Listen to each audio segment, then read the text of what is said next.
ഈ ഒരു ടൗണിലേക്കാണ് നമ്മൾ ഫസ്റ്റായിട്ട് ആന്ധ്രാപ്രദേശിലേക്ക് എത്തുന്നത് എങ്കിൽ നമ്മൾ ഒരിക്കലും ആന്ധ്രാപ്രദേശിനെ വേറൊരു രൂപത്തിൽ അല്ലെങ്കിൽ നമ്മൾ മനസ്സിൽ ചിന്തിച്ച ആ ഒരു രൂപത്തിലേക്ക് നമ്മളെ കൊണ്ടുപോകില്ല. കാരണം ഇവിടെയുള്ള ബിൽഡിങ്ങുകളെല്ലാം തന്നെ അത്യാവശ്യം ക്വാളിറ്റിയിലുള്ള സ്റ്റാൻഡേർഡ് ആയിട്ടുള്ള ആളുകൾ ജീവിക്കുന്ന അല്ലെങ്കിൽ അപ്ഡേറ്റ് ആയിട്ടുള്ള ജീവിതം നയിക്കുന്ന ഒരു ഏരിയ എന്ന് വേണമെങ്കിൽ വിശേഷിപ്പിക്കാവുന്നതാണ്.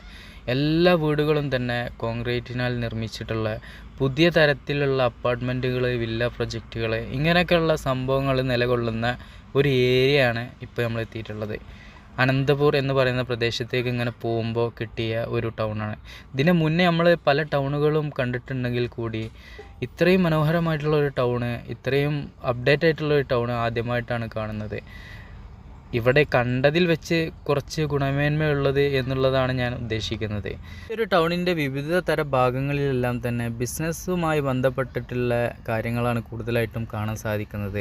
മരക്കരി നിർമ്മിക്കുന്ന ഒരു അടാറൊരു ലോകം നമുക്ക് ഈ ഒരു ടൗൺ കഴിയുന്നതോടുകൂടി കാണാൻ സാധിക്കുന്നുണ്ട്.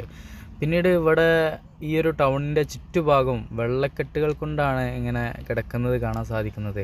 റെയിൽവേ പാളങ്ങൾ പോകുന്നുണ്ട്. എവിടെ നോക്കിയാലും മനോഹരമായിട്ടുള്ള വീടുകൾ അപ്ഡേറ്റ് ആയി വന്നിട്ടുണ്ട്. ഇവരെ നമ്മൾ കണ്ടിരുന്ന ഏരിയയിലെല്ലാം തന്നെ കൃഷിയുമായി ബന്ധപ്പെട്ട് സജീവമായിട്ടുള്ള പ്രവർത്തനങ്ങളാണ് എങ്കിൽ ഇവിടെ കയറ്റുമതി ഇറക്കുമതിയുമായി ബന്ധപ്പെട്ട ഒരുപാട് കാഴ്ചകളാണ് നമുക്ക് കാണാൻ സാധിക്കുന്നത്. ഈ ഒരു ടൗണിൻ്റെ ഘടന തന്നെ നമുക്ക് നോക്കിക്കഴിഞ്ഞാൽ മനസ്സിലാക്കാം ഇവിടുത്തെ ആളുകളുടെ ജീവിത രീതി എത്രത്തോളം മെച്ചപ്പെട്ടിട്ടുണ്ടാകും എന്നുള്ളത്. ആ ഒരു മലനിരകളാണ് ഈ ഒരു ടൗണിൻ്റെ വേറൊരു അട്രാക്ഷൻ. അതുപോലെ തന്നെ ഈ ഒരു നിൽക്കുന്ന ഭാഗത്തിൻ്റെ നേരെ ബാക്കിലേക്ക് വരുമ്പോൾ വെള്ളക്കെട്ടുകൾ കാര്യങ്ങളൊക്കെ കാണാൻ സാധിക്കുന്നുണ്ട്. പിന്നീട് നമ്മൾ ഈ ഒരു ടൗണിൻ്റെ ലാസ്റ്റ് ഭാഗത്തായിട്ട് വന്നപ്പോൾ ഇതുപോലെ വെള്ളം കൊടുക്കുന്ന ഒരു കട കാണാൻ സാധിച്ച്. ഇവിടെ വെള്ളത്തിന് 15 രൂപയാണ് ഈ ഒരു ക്യാന് നടക്കാനായിട്ട് നമുക്ക് ആവുന്നത്. കൂളിംഗ് ഉള്ളതാണെന്നുണ്ടെങ്കിൽ വേറൊരു റേറ്റാണ്. തണുത്ത വെള്ളം ഇതുപോലത്തെ തണുപ്പില്ലാത്ത വെള്ളം നമുക്ക് കിട്ടുന്നതാണ്. കുറേ പാത്രങ്ങൾ, വെള്ളം നിറക്കാൻ ആവശ്യമായിട്ടുള്ള പാത്രങ്ങൾ അവിടെ വിൽക്കുന്നതൊക്കെ ആയിട്ട് കാണാൻ സാധിക്കുന്നുണ്ട്. ആ കാണുന്ന പാത്രങ്ങളിലാണ് തണുപ്പ് ആയിട്ടുള്ള വെള്ളം സൂക്ഷിക്കാൻ എല്ലാവരും ഉപയോഗിക്കാറ്. നമുക്ക് എല്ലാ ഇടങ്ങളിൽ നിന്നും തണുത്ത വെള്ളം കിട്ടിക്കൊള്ളണമെന്നില്ലല്ലോ, അതുകൊണ്ട് നമ്മൾ അത് ഉപയോഗിക്കുന്നില്ല എന്ന് മാത്രം.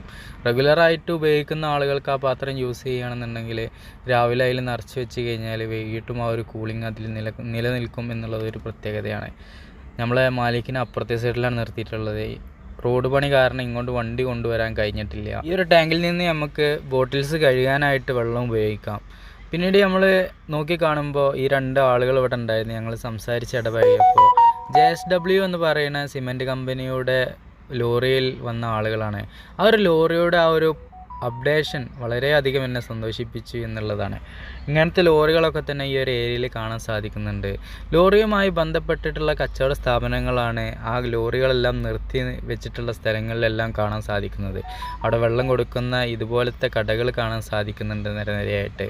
പിന്നീട് പാൻ മസാല, സിഗരറ്റ്, വെള്ളം, അങ്ങനെയുള്ള സംഭവങ്ങളൊക്കെ വിൽക്കുന്ന ഒരു ഷോപ്പുകളാണ് ആ ഒരു ഏരിയയിൽ കാണുന്നത്. പിന്നീട് നമ്മൾ ഇങ്ങ് ദൂരേക്ക് നോക്കുമ്പോൾ അവിടെ എല്ലാം തന്നെ വെള്ളക്കെട്ടുകളാണ് കാണാൻ സാധിക്കുന്നത്. അതും ഈ ഒരു ടൗണിൻ്റെ വേറൊരു കാഴ്ചയാണ്.